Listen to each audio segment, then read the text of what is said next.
This is Fluency from Module 3, Lesson 25.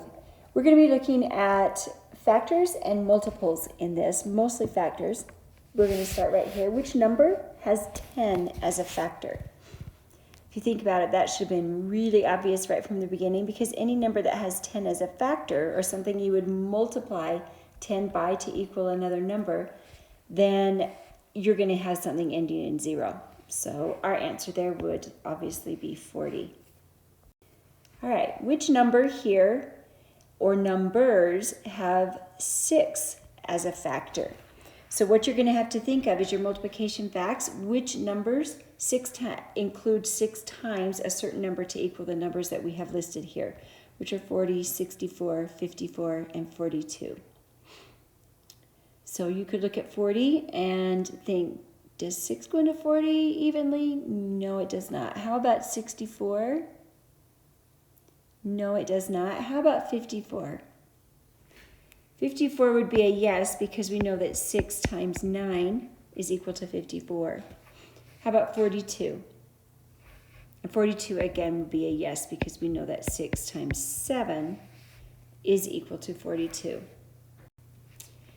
We're going to now look at which number or numbers have 8 as a factor. 40, 64, 54, 42. If you look at 40, we know that 8 times 5 is equal to 40. So there's our 8 that is a factor. How about 64?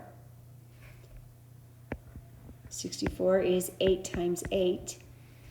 How about 54 or 42? Neither one of those has 8 as a factor. You cannot multiply anything by a whole number and come up with 54 or 42 if you're multiplying by 8. So what I'm going to do here, list as many multiples of 3 as you can in the next 20 seconds.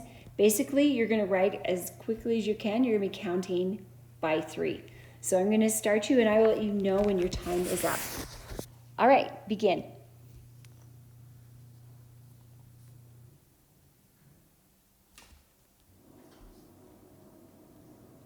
Ten more seconds.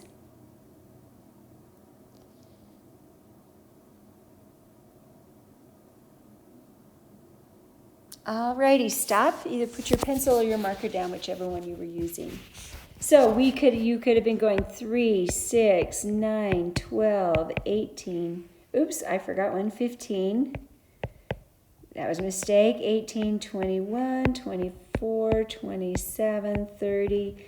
You could keep going. 33, 36, 39. We still would have time to be going. 39, 42, 45.